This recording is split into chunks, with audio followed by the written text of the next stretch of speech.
want to find that drive and focus that has you locked in and on fire every single day, my book, The Mirror of Motivation, will do it for you. I bought a copy for you. You take care of the shipping. The book is free. Click the link down there. I got you. Straight all day. Now tuned in to the show where you learn the discipline to show up day after day, to do the work, the confidence to put yourself out there boldly and authentically, and the mental toughness to continue showing up, doing the work, putting yourself out there, even when the success you've expected to achieve has yet to be achieved. And on top of all of that, you're also going to get the personal initiative, the go-getter energy that moves you to make things happen instead of waiting for things to happen. Putting all this together, what comes out is the mindset, the method, the philosophy, the book, the podcast known as Work on Your Game. My name is Dre Baldwin, also known as Dre All Day, and welcome to the show. Today's topic is the 51-49 rule, or we could call this the 90-10 rule. Anywhere in between is fine.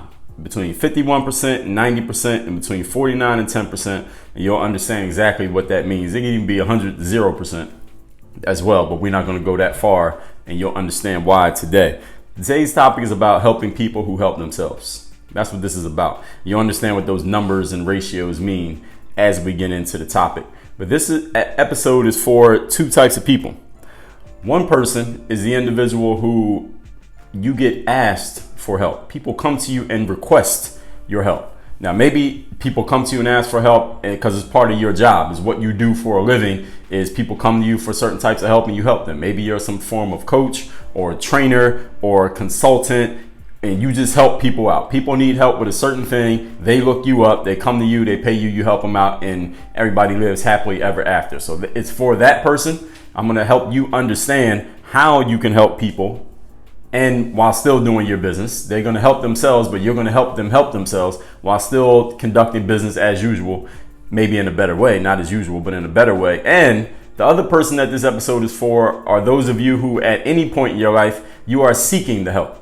And all of us could be in either one of these categories at different points in life, right? You could be a one who is helping people in some areas of life or at some times in life. And there are other times when you need some help from somebody else. And you're going to understand from both angles here today exactly how this works and why it works the way that it works, everything I'm going to explain. So this second group, the people who are seeking help, you're looking for someone to help you out, give you an opportunity, share some information with you, do something for you that you haven't or otherwise could not do for yourself, or at least you think you could not do for yourself. We're going to get into all of that, and you're going to understand exactly where I'm coming from, why I'm coming from there, and exactly what you need to do about it. This episode is about seeing how real a person is, how much they are really about what they say they're about, how much somebody really wants what they say they want. In episode number 1245, just recently, we talked about how to know when or if to take a person seriously. So this episode is a companion to that episode. If you haven't listened to that one, then I suggest you go listen to episode 1245. And if it's not in your podcast feed, then just go to workonmygame.com/game group. Start a 2-week trial to the game group membership and listen to as much of my material as you possibly can, because there are almost 1,000 hours worth of content of the Work on Your Game podcast in the game group membership that you cannot access anywhere else. But we'll talk about that at a later time today. Point number one, today's topic, once again, we're talking the 51-49 rule, or you could call this the 90-10 rule. We'll just call it 51-49 to keep things on the same page. Number one, all things being equal, ladies and gentlemen, the person who is offering the help, you should never do more work for a person than that person is willing to do for themselves. Now, if you got to go, you're in a rush right now, and you got to turn this episode off, I just told you exactly what you need to know. I'm going to explain this and explain the contingencies and the what ifs and the options and all of that as we go further in. But if you could only listen to 4 minutes of this episode, you got it. All things being equal, never do more work for another person than that person is willing to do for him or herself. Everyone's heard the saying that success is earned and not given, right? I think it was Nike who printed up t-shirts about that. I think it was for LeBron James when he won his first championship. And understand that any success that is given, because sometimes people do actually acquire, they inherit success. They didn't do anything to earn it, but they inherit it. It's just handed to them for whatever reason. Maybe they were born into the right family. Maybe you were just in the right place at the right time. Maybe you just know the right person. Hey, maybe you just got lucky. At all different times in life, all of us get lucky in some way or another that leads to some amount of success at different levels. We notice that any success that is given, success that you did not earn, usually that success will be easily taken from you if you didn't earn it, because you won't be able to maintain success that was handed to you most of the time because you didn't earn the right to have it in the first place. Therefore, you have no idea how to take care of it. You have no idea how to nurture it. You have no idea how to maintain it or grow it or keep it from getting taken out of your hands because you didn't have to develop those muscles in the process of inheriting success. To inherit something, you don't have to develop any skills. Now, to earn something, you got to develop some skills. You got to go through some ups and downs. You're going to probably go through some failures and setbacks. You're going to learn a whole lot of new things. You're probably going to try some things that didn't work. Then you finally try more and more things. Finally, you hit on the thing that does work. All of that happens when you're earning success. But success that you didn't earn, it was just handed to you, it just fell in your lap. You may not be prepared to maintain or cultivate or just support that success. Even to maintain it and keep it exactly where it is, you may not have the muscles yet. The physical muscle, the emotional muscle, the financial muscle, the knowledge muscle, the intellect muscle to maintain success that is just handed to you.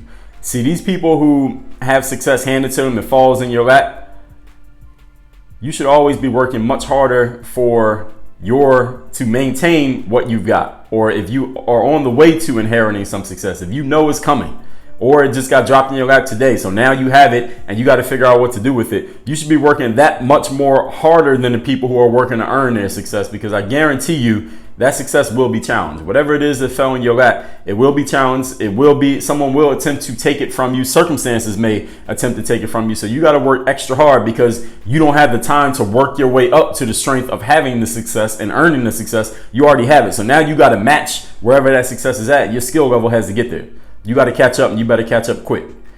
Many of you maybe have heard the stories or the sayings of how people who win the lottery, they win these big lottery jackpots, often end up right back in the same situation they were in before. They started broke, won the lottery, and then they end up broke in the end. And people are like, how the hell did that happen? How'd you have $1 million, $100 million, $25 million, and you end up broke? How does it happen? It's because that person didn't build up the strength to maintain the success that fell in their lap. By winning the lottery, success fell in their lap. Now, they didn't earn $25 million. It was handed to them because they spent $6 on a lottery ticket and they ended up getting it. But they didn't have the financial know-how or the emotional muscle to deal with all of that success. And that's why the success slipped through their fingers, because they didn't know what to do with it. They had not built themselves up to the point of being ready to maintain it. Now, is it possible that somebody could hit a lottery jackpot and still stay successful and still stay, having money in their pocket and money in their accounts and not end up going broke? Yes, it is. This is what that person would need to do. If they were not already on the path of building up the emotional, intellectual, financial muscle to maintain that money, then they would need to start doing it. They need to do it 10 times harder than the person who's just building up steadily. The person who's not playing the lottery, that person who wins the lottery got to work 10 times harder to build theirs because they already got it. And the more time they take to get up to the level that they need to be to maintain it, that strength, the sooner they're going to be losing everything that they have. Everyone understand that? So this first point, all things being equal, never do more work for a person than they're willing to do for themselves. If you're the person who's offering the help, understand the person that you're helping, even if you choose to help them, they should always be working much harder for themselves than you are working for them. And if you ever find yourself working harder for another person than they're working for them, first of all, you're making a mistake. Don't blame it on them, because you're the one who's doing the work, right? You're working hard. Nobody's forcing you to work hard. You're choosing to. You just let the equation get out of whack because you weren't paying attention. So the first thing you need to do is stop working harder than that person. Then I would suggest you communicate with that person that, hey, I'm not going to work harder for this success than you are. So until you get to working harder than I am, I'm falling back. And if you don't want to catch up to where I'm at and what I've done thus far, then I guess this is as far as your dream's going to take you. This is as far as your goal is going to go. They should always be working much harder for themselves than you are working for them.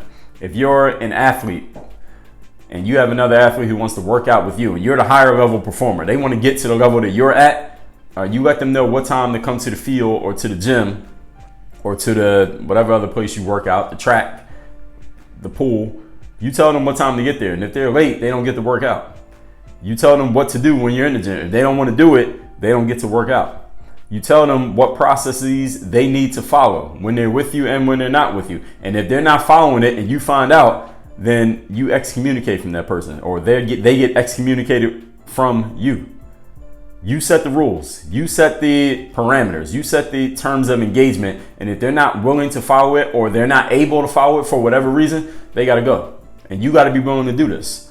When I was playing ball, I used to go to this gym every single day. I mean, those of you who watched me back in the basketball YouTube days, you saw I was in an empty gym every day practicing. Most of the time, there was nobody else in that gym. But every random, maybe once a month, some random day, some random person would come in there and they'd be using one of the other courts. So one day I saw this guy in there. He was about my size. So I told him, hey, come work out with me. He was a younger guy. I said, come work out with me. We'll do some shooting drills. Then we'll play some one-on-ones. I know that's what he really wanted to do, was play one-on-one. He didn't want to do shooting drills. So he didn't have the discipline. He didn't quite understand what it took to be a pro level player. He wasn't a pro player.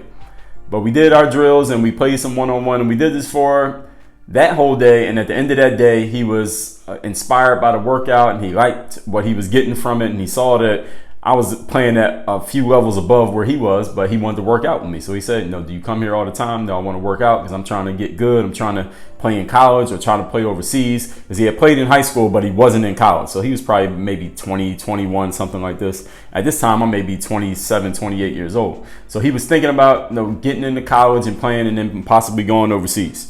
So I said, cool, you can work out with me. He had enough size that he would be competitions for me in these one-on-ones, and I could use him as a rebounder for my shooting drills. I would rebound for him as well.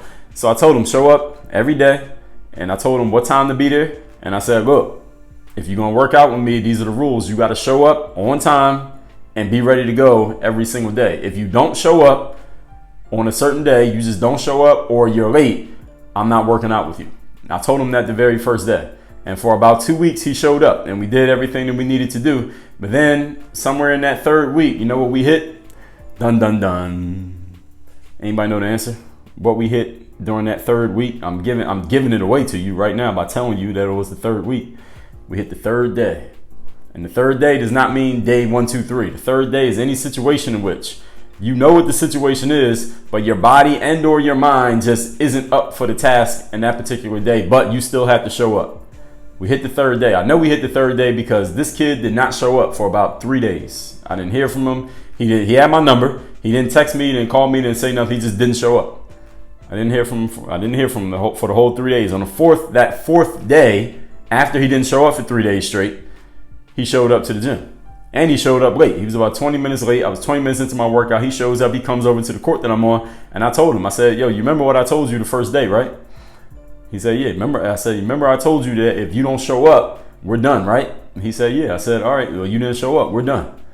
And I didn't talk to him. I ignored him. He went to another court and practiced on his own. And I never saw that kid ever again. To this very day, I have not seen that kid since. So I hope he's all right. Point number 2.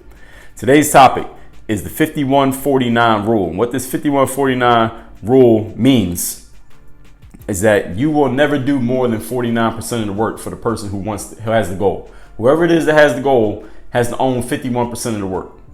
That's what the rule is. Now, you can go all the way up to them owning 90% of the work, and you can help them with 10%. But they will always be a majority stakeholder in their situation. You always force the other person, the person who has the goal, they must own the majority of what they're doing.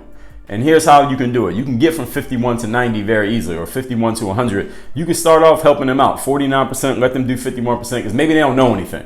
Maybe they have no experience. They're just completely ignorant, but you have all the knowledge. You have all the experience. Okay, offer them 49%.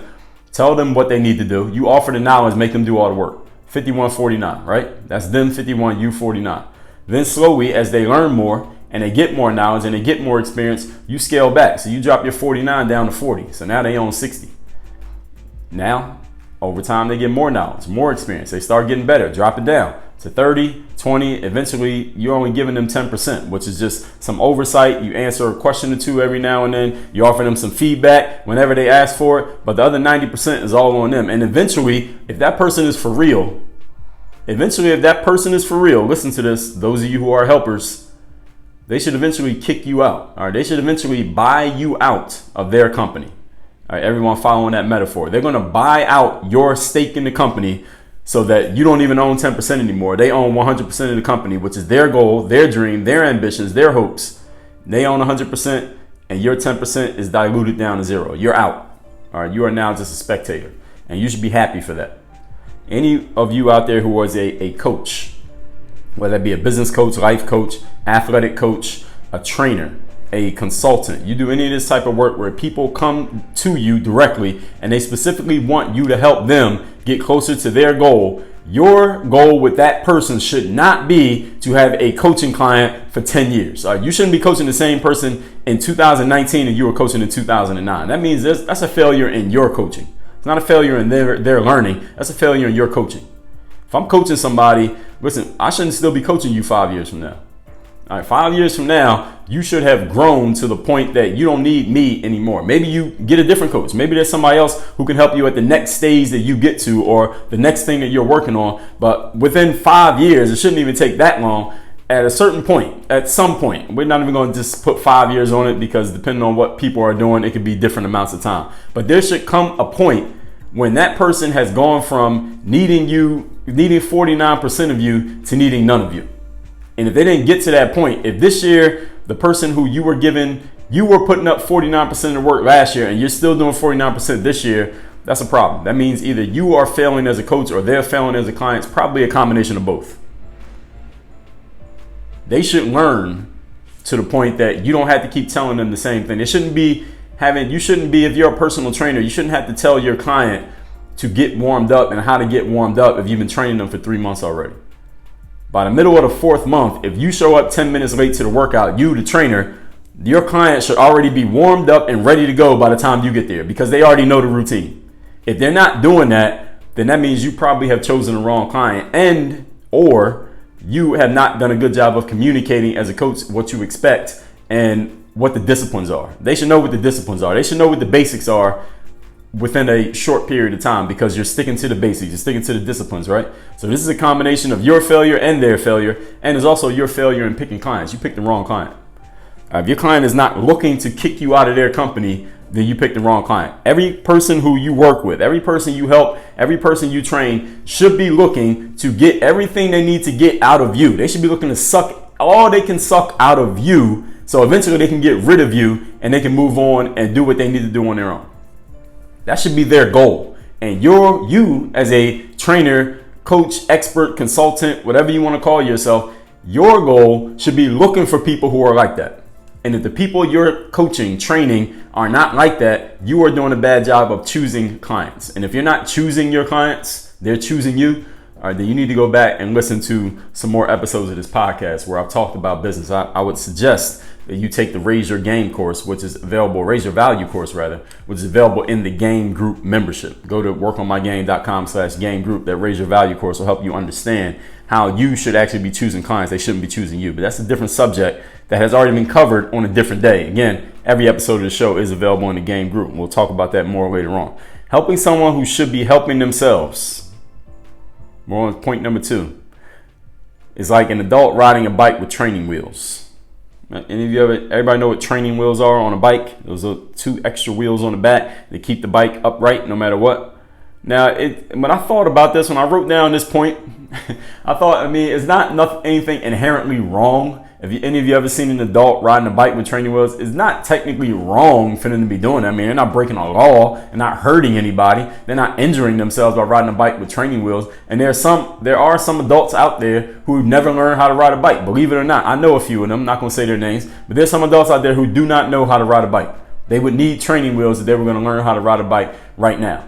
But I'm talking about an adult riding a bike with training wheels who knows how to ride a bike. They've been riding bikes for long enough that the training wheels should be off. See, the reason why helping someone who should be helping themselves is like this vision that I'm giving you is because this person never learned to do it on their own. If you're still helping somebody who should be doing it on their own at this point, it's because they never learned how to do it on their own and you never allowed them to fall and scrape their knees up. Anybody who's listening to this who knows how to ride a bicycle, an upright bicycle without training wheel, I'm not talking about a stationary bike, but a bike that could fall over, but you know how to balance and ride it. All right.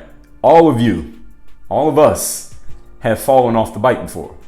All of us, when we were learning how to ride, that adult who was teaching us how to ride, they let us fall, told us to get our asses up and get back on the bike again. And that's the only way you're going to learn how to ride. You must fall off the bike and scrape your hands and knees up to learn how to ride the bike. So you, as the helper, as the coach, the consultant, the trainer, the expert, if you are not allowing your clients, whoever you're working with, whatever phrase you use to describe them, if you're not letting them fall and scrape their knees up, you're not doing your job. Yes, you heard me correctly. You are not doing your job if you're not letting them fall and scrape their knees up. Because if you're always there to save them every time something goes wrong, how are they ever going to learn how to get up on their own? How will they ever get to the point where they don't need you anymore? Trick question. They will never get to the point where they don't need you anymore. Now, maybe that's what you want, so you could just have them keep paying you. The problem is you won't get a success story out of that person because they never became one. They never become unneeding of your help. So they can't give you a testimonial about, damn, this person helped me. I went from here to here. Now I don't even need them anymore. They never get there because they still working with you. If you still got the same clients, again, 10 years later, something's wrong with your training. You might be doing a little bit too much. In this way, you, the coach, you're the training wheels. And those training wheels start to become more of a burden than a help. People need to be put in a position where they can fail in order to learn how to succeed. Let me say that one more time. People must be put in a position where they can fail in order to learn how to succeed. You cannot learn how to succeed if you can't fail. You can't learn how to balance on a bike if you can't fall off the bike. You can't learn how to balance on a bike if the bike has training wheels. Eventually, you got to take the wheels off and put yourself in the position of possibly falling off that bike and busting your ass in order to learn how to balance on the bike. That's the way that it works. Is this true or not true? Anyone who knows how to ride a bike, am I lying? All right, everybody knows that I know what I'm talking about here, and you know it yourself because you know how to ride a bike, right? Don't be more of a burden than a help. People need to be able to fail. If you have training wheels on, and I'm talking to the people being helped. If you have training wheels on with your work, metaphorically speaking, where you can't possibly fall, as long as those wheels are on there, you will never truly learn how to stay balanced on the bike. Yes, you can use the training wheels to just get the feel for it, to get the movement. All right, this is how you pedal the bike. This is how you use the brakes. This is how you turn. So now once you learn the basics, eventually you got to do it on your own. All right, eventually when you're learning how to drive a car, you probably started out with whoever's car that was sitting in the passenger seat telling you how to drive it. Maybe you start practicing in a big parking lot of a mall or something. That's how I learned how to drive, in the parking lot of a mall. But eventually, you got to drive that car by yourself without anybody in the car with you, out on the road with real live motorists, and you gotta go through that. And you might have to crash the car up a couple times. I crashed a couple cars up a couple times in my apprenticeship in learning how to drive a car. That's sometimes what you got to go through. You got to be put in a position where you can fail in order to learn how to succeed. Point number 3. Today's topic is a 51-49 rule. We do not value what we don't earn. Simple as that. Not months ago, but many episodes ago, several hundred episodes ago, I told this story of how I was going to this gym in South Florida, and there was this guy at the front desk. Now, first of all, let me back up. This particular gym, I joined it because it had a basketball court and it had a pretty good weight room. So I would get to the gym first thing in the morning, and I would use the basketball court first, and then I would go use the weight room, and maybe I would flip it up sometimes. But this guy who worked at the front desk, he was always the opening shift dude during the week, Monday through Friday. So he was always the one who opened up the gym every morning. So he would be at the front desk swiping everybody in. There would only be, any of you ever been to a gym first thing in the morning, or you do it regularly, you know it's like 5 people who always come there first thing in the morning. So this guy knew my face, and he knew I was a basketball player because he saw me going to the basketball gym every day, and I was the only one in there. So this one particular day, there had been some story of an NBA player. I believe he was playing for the Miami Heat. He had gotten suspended because he had got caught smoking some illicit drug, and somehow the police got involved, and this player got suspended for a couple games for smoking or intaking. What is the word? Let's just say he was involved with some kind of drug. He was using a drug and he got caught, right? So this guy at the gym who was working there, this guy was pretty big. He was about my height, but he was much wider than I. He was probably twice my weight. I weigh I'd say about 185 pounds, give or take. This guy was about 300 pounds. Maybe a little bit less, who knows? But he was close to that. He didn't work out at all. I knew he didn't work out. I could look at somebody's body and know if they work out or not. All right, it doesn't have to be lifting weights, any kind of workout. He didn't do anything. Now, mind you, he works at a gym. So when I came in that day and I'm swiping my little pass in so he can check me into the gym, he said, "Did you hear about such and such player? And then I was like, what happened? I knew what happened, but I just wanted to hear what he said. He said, yeah, he got caught smoking such and such, and he got suspended for a couple games. And the guy just started shaking his head like, man, these guys, these pro athletes, man, they really just don't value what they have. They don't value it. And it was like he was angry almost, just thinking about the fact that these NBA players don't value the opportunity they have of playing in the NBA. And I remember walking away from the front desk of the building, walking towards the basketball court that morning after he said that. And I'm thinking to myself, dude, you're talking about how NBA players don't value being in the NBA, but you work at a fucking gym where you have access to it all day, a free membership, as much you can use it as much as you want, and you don't work out. You are probably 100 or so pounds overweight. You are not in shape at all. He probably couldn't have gone up 2 flights of stairs without getting out of breath. But he's talking about how NBA players don't value being in the NBA. Like, dude, you don't value where you work right now. And I'm telling you that story to tell you this. We don't value what we don't earn. I guarantee you that if somebody made that guy pay for his access to the gym, he might start using the gym. We don't value what we have not invested in. He didn't value his free gym membership. And we don't value things that we don't earn because we haven't done the work to have it. And this is why, as I was saying at the top of this episode, earlier in this episode, how somebody could win a $15 million Powerball jackpot and they end up losing all the money, not because they don't like money, but they don't really value the money because they didn't do the work to earn that money. Now, someone who does the work to earn $15 million in some way, shape, or form, they'll value it a lot more because they know what it took to earn it. A person who doesn't know what it took to earn it doesn't value it. They didn't earn it. So if they lose it, then so what? Subconsciously speaking. Obviously, it matters if they lose it. They probably would rather have it than lose it. But if you haven't earned it, then you don't understand the value of something that you haven't earned. Which means we can and will usually lose things very easily when we don't put any investment into them. That's why I emphasize and bring up so many times on the show the 5 forms of investment: time, money, attention, energy, focus. That's episode number 609 of this podcast, which again is available in the gang group. If you have not put those 5 elements into any success which you've achieved, you're not going to fully value it. You're not going to value it as much as you would had you made that investment. Now, some of you may think, if you haven't been through that experience of putting all that investment into achieving an outcome, I will really value something if it's just handed to me for free. No, you won't. And you won't understand how much you don't value it until you have actually invested in something and you realize how much more you value the thing you've invested in versus the things that you haven't invested in, things that have been handed to you, the things that just fall in your lap and you didn't have to put any time into getting, or money, attention, energy, or focus. Point number 4. Today's topic is the 51-49 rule. This is about making people earn what they want if they are serious about what they claim they wish to achieve. Point number 4, the strongest leaders. So now I'm back to talking to you, coach, client, consultant, trainer. The strongest leaders are those who are most willing to exercise this 51-49 principle. Not those who most know the principle, but those who are most willing to exercise it. In other words, those of you who are most willing to let your client or your mentee, you're willing to let them fall flat on their faces and you stand right there and watch them lay there in the dirt and don't help them up. And that's how you help them. Any of you who doesn't understand that concept, you are not helping the people you're supposed to be helping. Any leader, this can be any person in a position of leadership. This can be a coach, a consultant, a trainer, a parent. At some point, you can't keep helping your kid up. At some point, you can't fight their battles anymore. At some point, you can't answer every question that's addressed to them. At some point, you just got to sit your ass home, stay quiet, shut the fuck up, and let them address their situation on their own. Even if they can address it. Even if they can't handle it. Even if they don't know what to do. It is your responsibility to let them flail through that situation, trying to figure it out, looking at you, wondering when you're going to come help, and you don't help. If any of you saw the movie Ray, that was the movie that was about, it was a portrayal of the life of Ray Charles. And it was, the main character was played by Jamie Foxx.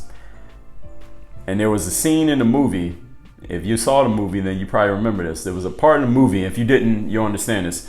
Ray, as a kid, he went blind as a kid. He was very young.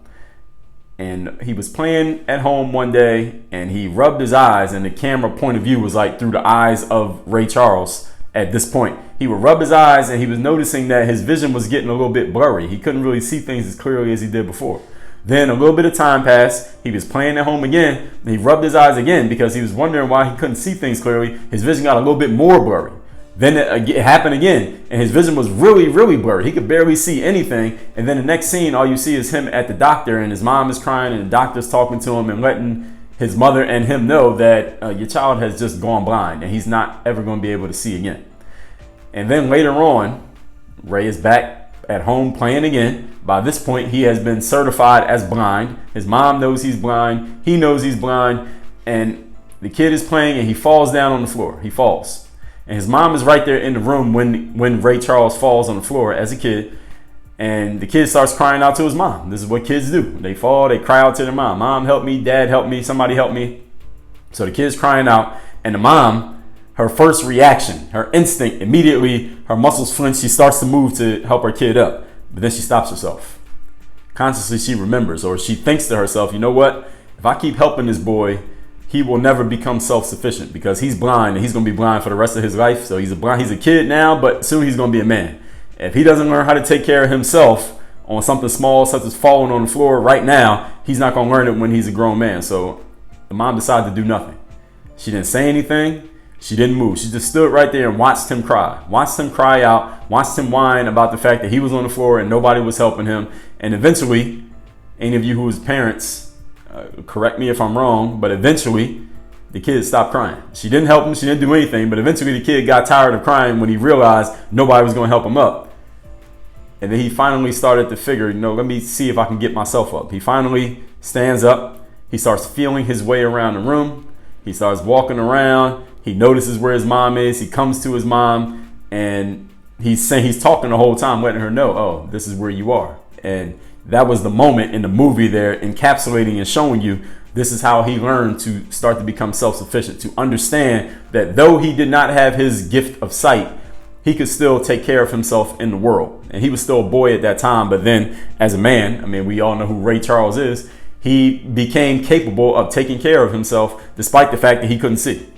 I'm telling you all of that to emphasize this point, that at some point in life, at some point in your relationship with someone that you're working with, you have to let them fall and not help them up, and then see what they do.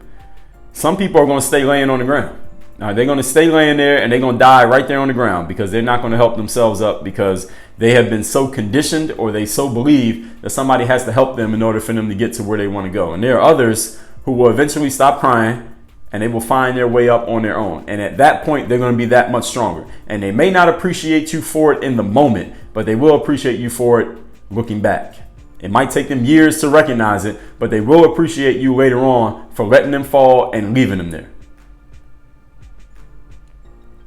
The strongest leaders are the people who understand the value of making people earn what they want. Weak leaders don't do this. They offer too much help. And when you offer too much help to somebody, you're actually not making them stronger. You're making them weaker. Because every time you help a person do something they should be doing on their own, they don't get to exercise that muscle. They don't get to find out they even have that muscle. They don't get to use that muscle because you, in the way, are trying to help too much. It's your responsibility to let people fall and not help them up.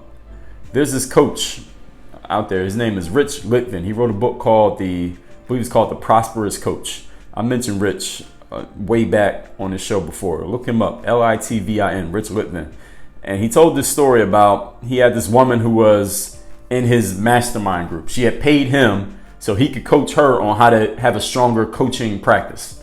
And this woman, they were doing like a live call on video, and I was watching this, and the woman told the story of how one time she was in an emergency, some type of business emergency, and she had hired Rich as a coach. So she called Rich to help her out with this particular business emergency she was going through. And she told the story of how Rich wouldn't return any of her calls.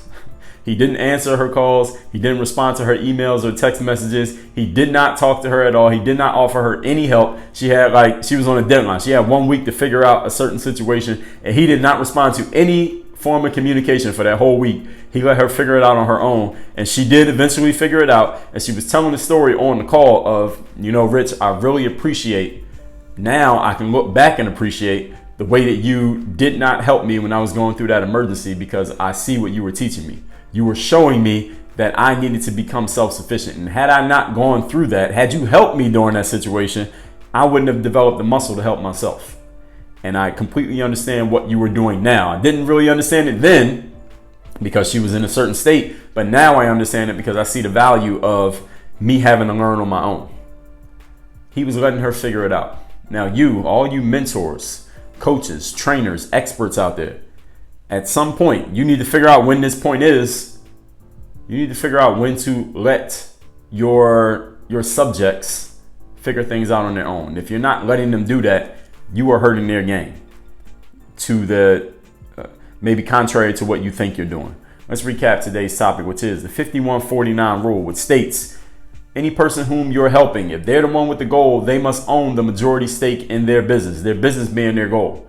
You never own more than 49%, and anyone you work with should be aiming to kick you out of the company completely, meaning buy out your entire stake in helping them out so that they can stand on their own 2 feet. You should eventually get kicked out. Your clients should eventually outgrow you. If they're not outgrowing you, then that's a failure by you as a coach, a failure by them in growing, and a failure by you in choosing the wrong people.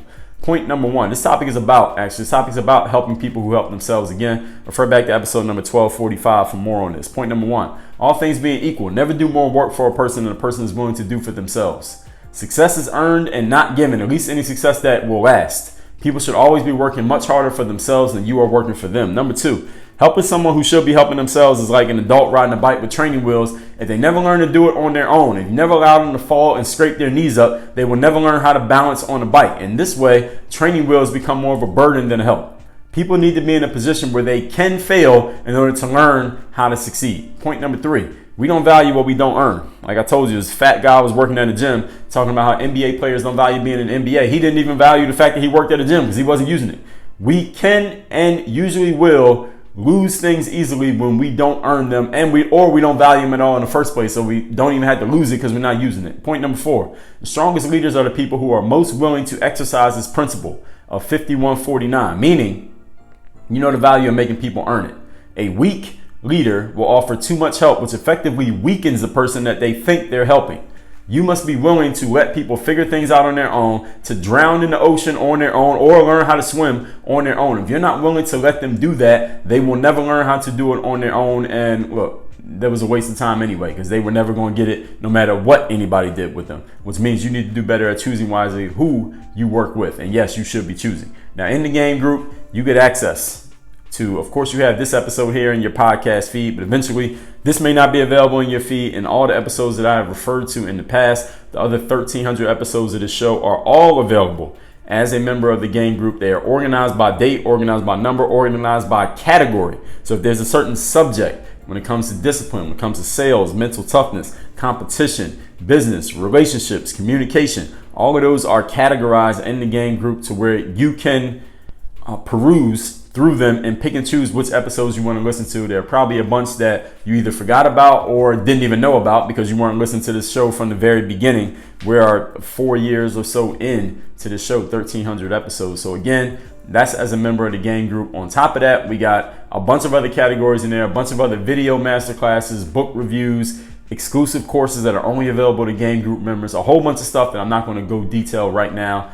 Just keep listening and go to workonmygame.com/game group to get your free 2-week trial membership. Work on your game. Dre all day.